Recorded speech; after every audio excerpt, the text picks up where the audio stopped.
Welcome friends, आपका बहुत बहुत स्वागत है हमारे इस YouTube channel at educational platform में। आज हम आपको बताने जा रहे हैं बिहार स्कूल एग्जामिनेशन बोर्ड के द्वारा जो डीएलएड संबंधित नई नोटिफिकेशन आई है उसके बारे में। आप ध्यान से पढ़ें, ध्यान से समझें, ध्यान से सुनें और उसको फॉलो करें। उससे पहले आप अपना एक प्यारा सा सब्सक्राइब मुझे इस चैनल को दे दें, जिससे कि आपके साथ मैं हमेशा जुड़ा रहूं तथा जुड़े रहने का आपको लाभ मिलता रहे। चलिए आगे बढ़ते हैं मित्रों, दोस्तों, अभ्यर्थियों। आज आपके लिए कुछ खास है हमारा डीएलएड एडमिशन प्लेटफॉर्म में। क्या है आपका, इस पर हम बात करते हैं। आपके लिए सुप्रतीक्षित बहुप्रतीक्षित यह जो घोषणा बिहार स्कूल एग्जामिनेशन बोर्ड 2022-24 के लिए जो आई है उस पर ध्यान से सुनेंगे। एक नई घोषणा, उद्घोषणा और आपके लिए नया उत्साह, उम्मीद लेकर के यह डीएलएड का जो एडमिशन सेशन स्टार्ट हुआ है 22-24, उस पर हम अपना फोकस डालने जा रहे हैं और आप ध्यान से सुनेंगे। जैसा कि आप जान रहे हैं कि बिहार स्कूल एग्जामिनेशन बोर्ड ने आपके एडमिशन के लिए कुछ नई प्रक्रिया शुरू की है। एक लंबे इंतजार के बाद आपका अब एडमिशन प्रक्रिया शुरू होने जा रही है। उसके लिए जो पहले घोषित थी 9 नवंबर की तारीख, फिर 14 नवंबर की तारीख, डेट पर डेट पड़ता जा रहा है और डेट बढ़ते जा रहे हैं। इसी सभी इंफॉर्मेशन के साथ, अपडेट के साथ, क्या आपका क्वालिफिकेशन चाहिए, क्या आपके रिक्वायरमेंट डॉक्यूमेंट्स चाहिए, कब से आप एडमिशन लेंगे, कैसे एडमिशन होगा और आखिर कहाँ पर आपका जाकर के क्लास स्टार्ट होगा, कैसे स्टार्ट होगा, इन सभी डिटेल्स में मैं आपको इस चैनल के माध्यम से इंफॉर्मेशन दे रहा हूं। पुनः एक बार आपसे रिक्वेस्ट है कि आप हमारे चैनल को सब्सक्राइब करें, जिससे कि और भी अपडेट हम आपके साथ लेकर के आते रहें। तो इम्पोर्टेंट डेट्स जो हैं बिहार डीएलएड एडमिशन सेशन 2022-24 के लिए, वह आपके सामने लेकर के बिहार बोर्ड द्वारा जो घोषित है आप उसको देख सकते हैं। मैं आपको बताने जा रहा हूं। आप इससे और अधिक जानकारी के लिए बिहार स्कूल एग्जामिनेशन बोर्ड के वेबसाइट पर, ऑफिशियल वेबसाइट पर भी जाकर के जानकारी प्राप्त कर सकते हैं। जैसा कि आप जानते हैं, इंट्रांस एग्जामिनेशन डेट सीबीटी के तहत, सीबीटी मतलब कंप्यूटराइज बेस्ड टेस्ट के द्वारा आप लोगों ने 14 सितंबर से लेकर के 22 सितंबर 2022 के बीच में बिहार के अन्य जिलों में जहां जहां आपका सेंटर पड़ा था, आप लोगों ने इसकी परीक्षा दी थी।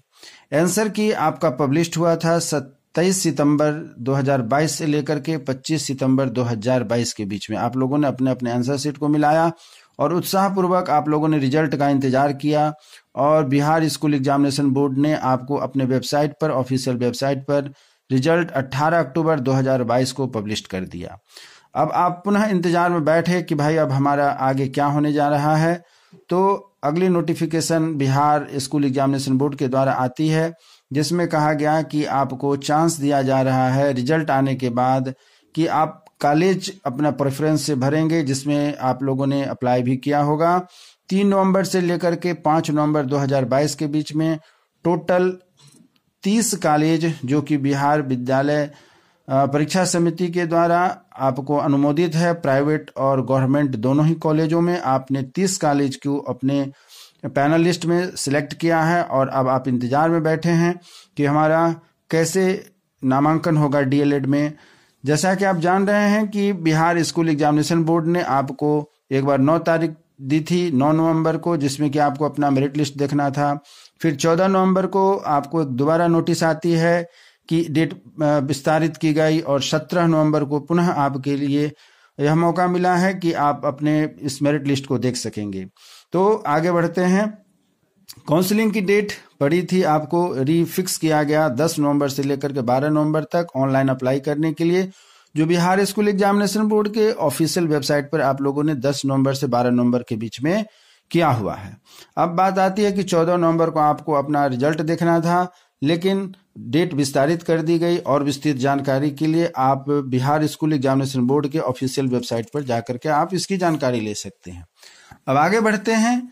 आगे क्या होता है कि फर्स्ट मेरिट लिस्ट आपको जारी होगी 17 नवंबर 2022 को। फर्स्ट मेरिट लिस्ट, ध्यान रखिएगा, वैसे अभ्यर्थी जिनका मार्क्स हाई है, जिनका उम्मीद है कि मैं अपना एडमिशन फर्स्ट मेरिट लिस्ट में ले सकूंगा, 30 कॉलेजों का आपने अपना चॉइस दिया हुआ है, उनकी फर्स्ट मेरिट लिस्ट जारी हो जाएगी 17 नवंबर 2022 को। उसके बाद एडमिशन की प्रक्रिया शुरू होती है। तो एडमिशन डेट आपको स्टार्ट होता है फर्स्ट मेरिट लिस्ट के अनुसार 18 नवंबर 2022 से लेकर के 23 नवंबर 2022 तक, अर्थात आपको 6 दिन का समय दिया जाता है। 18 से लेकर के 23 तक आप अपना एडमिशन ले सकेंगे। आपका जो निर्धारित कॉलेज है, आपने जो अपना निर्धारण किया हुआ है कॉलेज का, 30 कॉलेजों की सूची दी गई है, उसके आधार पर आप एडमिशन लेंगे।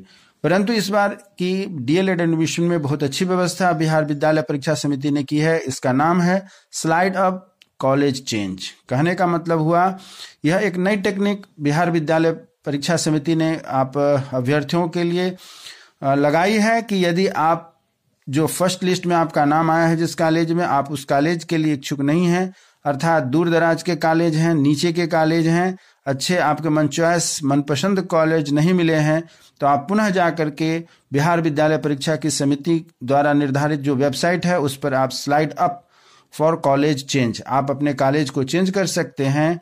उसके लिए आपको अप्लाई करना पड़ेगा 18 नवंबर से लेकर के 23 नवंबर के बीच में। जब आप अप्लाई करेंगे आपको एक नया लिस्ट जारी करके दिया जाएगा जिसमें आप उसी डेट के अनुसार आप जा करके एडमिशन लेते हैं। परंतु ध्यान देने की बात यहाँ यह है कि slide up for college change तभी आपका पॉसिबल हो सकेगा कि जिस कॉलेज में आप नामांकन के लिए जाएंगे उस कॉलेज में सीट खाली होनी चाहिए, अर्थात उस कॉलेज के महाविद्यालय के प्रबंधक के द्वारा यह निर्धारित होनी चाहिए कि आपके लिए सीट खाली है, या वहां पर कुछ ऐसे अभ्यर्थी जिनका नाम उस कॉलेज में आया है परंतु एडमिशन नहीं ले रहे हैं और स्थान खाली है, तब आप अपना वहां जाकर के एडमिशन ले सकते हैं। Slide up for college change, आप अपने मनपसंद कॉलेज में जाएं, यदि सीट खाली है तो आपकी फर्स्ट लिस्ट जो निकली है उसके अनुसार आपकी एडमिशन हो जाएगी और आप निश्चिंत होकर के घर बैठ सकते हैं पढ़ाई स्टार्ट होने के इंतजार में। यहाँ पर आपका जब 23 नवंबर 2022 को एडमिशन फर्स्ट लिस्ट की क्लोज हो जाती है, फिर सेकेंड मेरिट लिस्ट निकलती है। ध्यान देंगे मित्रों, अभ्यर्थियों, शिक्षार्थियों की आपके लिए सेकेंड मेरिट लिस्ट निकल रही है। वह सेकेंड मेरिट लिस्ट हो जाती है 26 नवंबर 2022 को। आप इंटरनेट पर देखेंगे आपके लिए सेकेंड मेरिट लिस्ट जारी होती है। सेकेंड लिस्ट मेरिट लिस्ट जारी होने के साथ ही आपका भी एडमिशन की प्रक्रिया शुरू हो जाती है और यह एडमिशन की प्रक्रिया 27 नवंबर और 28 नवंबर के दिन चलेगी। 27 और 28 2 दिन चलेगी जिसमें आपको एडमिशन लेकर के फाइनल हो जाना है। एक बात इसमें आपको सूचित करना चाहता हूं, वैसे अभ्यर्थी जो फर्स्ट मेरिट लिस्ट में अपना एडमिशन नहीं ले सकेंगे उनका नेक्स्ट मेरिट लिस्ट में नाम नहीं आएगा और फिर वह कोई दावेदारी नहीं कर सकेंगे कि मुझे दोबारा एडमिशन के लिए मौका दिया जाए। तो आप जिनको भी फर्स्ट मेरिट लिस्ट में मौका मिले, जिस कॉलेज में मौका मिले, आप प्रयास करके अपना नामांकन कंफर्म करें, अन्यथा दोबारा आपको चांस नहीं मिलेगा। वैसे अभ्यर्थी जो फर्स्ट मेरिट लिस्ट में छूट जाएंगे, नहीं ले सकेंगे एडमिशन, उन्हें सेकेंड मेरिट लिस्ट और थर्ड मेरिट लिस्ट में चांस नहीं मिलेगा। इसीलिए आप अपने फर्स्ट मेरिट लिस्ट को ध्यान में रखते हुए जहां भी हो प्रयास करें कि एडमिशन पॉसिबल कराएं, संभव कराएं और नामांकन ले लें। सेकेंड मेरिट लिस्ट जब 26 नवंबर 2022 को जारी होती है तो आप प्रयास करें कि 27 और 28 के डेट पर जाकर के जिस महाविद्यालय में आपका नाम आया है वहां पर आप जाकर के एडमिशन ले लें। इस तरीके से 27 और 28 जब सेकेंड मेरिट लिस्ट के अनुसार एडमिशन पूरी हो जाती है और यदि महाविद्यालय में सीट बचा हुआ है तो थर्ड मेरिट लिस्ट जारी होती है और उस थर्ड मेरिट लिस्ट जारी होने की तिथि है आपको 29 नवंबर 2022। 29 नवंबर 2022 को आपकी मेरिट लिस्ट जारी होती है और आप जाकर के एडमिशन वहां लेते हैं। जिनका एडमिशन होगा 30 नवंबर 2022 को और 1 दिसंबर 2022 को, इस तरीके से आपका मेरिट लिस्ट बनके तैयार हो जाता है और आप एडमिशन के लिए वहां जाते हैं। और विशेष जानकारी के लिए आप बिहार स्कूल एग्जामिनेशन बोर्ड के ऑफिशियल वेबसाइट पर जाकर के भी अधिक से अधिक जानकारी ले सकते हैं। अब हम आगे बढ़ते हैं कि आपको रिक्वायरमेंट काउंसलिंग फीस क्या होगी, आपके रिक्वायरमेंट डॉक्यूमेंट्स क्या होंगे और आपके रिक्वायरमेंट्स प्लेस क्या होंगे, क्वालिफिकेशंस क्या होंगी, इन सब चीज़ों पर हम आपको फोकस डालते हैं। लेकिन आगे बढ़ने से पहले आप हमारे इस वीडियो के साथ आखिरी तक बने रहें तथा हमारे चैनल को सब्सक्राइब करें। यदि आप नए व्यूअर्स हैं, हमारे चैनल के साथ जुड़े हैं तो आखिरी तक जुड़े रहें और अपना एक सब्सक्राइब जरूर दें। चलिए अब आगे बढ़ते हैं।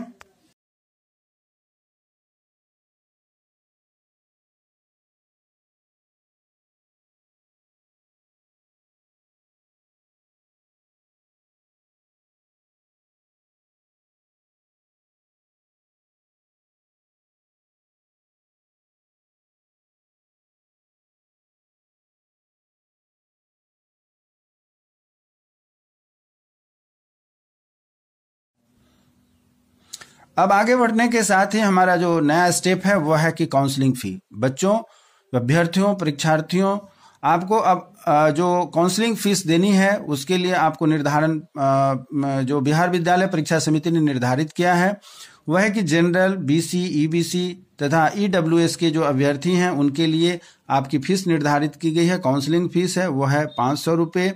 एससी, एसटी और पीएच का मतलब हो गया फिजिकल हैंडीकैप, जिसे दिव्यांग भी कहते हैं, उनके लिए फीस निर्धारित की गई है 350 रुपये। आप ध्यान रखेंगे, फिर से मैं एक बार दोहरा देता हूं, काउंसलिंग संबंधित फीस जो है वह जनरल, बीसी, ईबीसी और ईडब्ल्यूएस के अभ्यर्थियों के लिए, परीक्षार्थियों के लिए आपका बनता है 500 रुपये तथा एससी, एसटी और पीएच अर्थात फिजिकल हैंडीकैप्ड के जो छात्र छात्राएं हैं, अभ्यर्थी हैं, उनके लिए फीस बनता है 350 रुपये, 350 रुपये। पे the examination fee through online fee mode only. आप इसमें कैश आपसे कोई नहीं लेंगे। जैसा कि आप जानते हैं कि परीक्षा के फॉर्म फिलअप करते के समय आपने जो ऑनलाइन पेमेंट किया था उसी तरीके से इसमें भी आपको पेमेंट।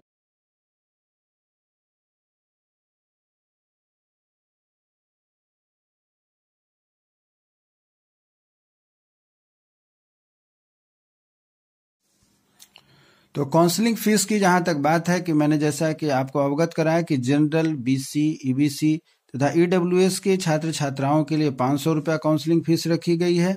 उसी तरीके से एससी, एसटी, फिजिकल हैंडीकैप के छात्र छात्राओं के लिए 350 रुपये का फीस रखा गया है। अब आगे बढ़ते हैं कि यह फीस भुगतान कैसे करना है। तो जैसे आप एडमिशन के लिए फॉर्म अप्लाई करते समय ऑनलाइन आपने फीस भरा था, उसी तरीके से अप्लाई किया जाएगा और फीस ली जाएगी। इसकी और दूसरी कोई प्रक्रिया नहीं है। अब आगे बढ़ते हैं कि इसके लिए एजुकेशन क्वालिफिकेशन क्या चाहिए। तो इसके लिए इंटरमीडिएट, मैट्रिक के बाद जो 2 साल की पढ़ाई होती है, या उसकी इक्विवेलेंट किसी दूसरे बोर्ड से भी आपने इंटरमीडिएट किया हुआ है तो उसमें कम से कम आपको 50% अंक चाहिए। ये 50% अंक general, SC, general, BC, EBC तथा ईडब्ल्यूएस के जो छात्र होंगे उनके लिए 50% अंक चाहिए, और जो एससी, एसटी तथा फिजिकल हैंडीकैप के जो छात्र हैं उनके लिए 45% अंक चाहिए। ये आपके हो गए एजुकेशन क्वालिफिकेशन का। फिर रिपीट करता हूँ, इंटरमीडिएट पास जो होंगे जनरल, बीसी, ईबीसी तथा ईडब्ल्यूएस के छात्र उनके लिए 50% अंक चाहिए, और जो एससी, एसटी तथा फिजिकल हैंडीकैप्ड स्टूडेंट हैं उनके लिए 45% अंक चाहिए।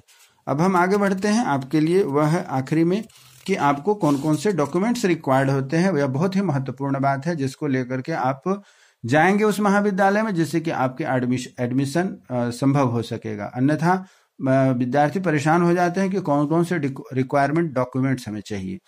तो रिक्वायरमेंट डॉक्यूमेंट्स में सबसे पहले होगा कि download and printed intermission letter, जो आपको वहां से कंफर्म किया जाता है कि आपको फलाने कॉलेज अलॉट हुए हैं, वह इंटीमेशन लेटर आप अपने साथ लेकर के जाएंगे, उसका प्रिंट आउट होना चाहिए।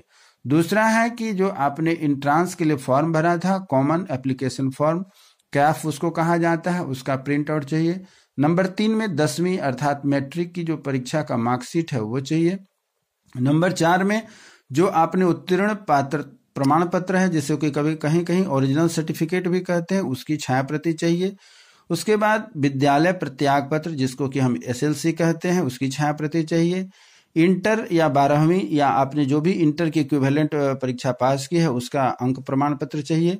वहां से मिलने वाले महाविद्यालय प्रत्याग पत्र सीएलसी की ओरिजिनल कॉपी चाहिए। वहां पर आपको ओरिजिनल कॉपी लगेगी, यह छाया प्रति नहीं चलेगी, इस चीज का आप ध्यान रखेंगे।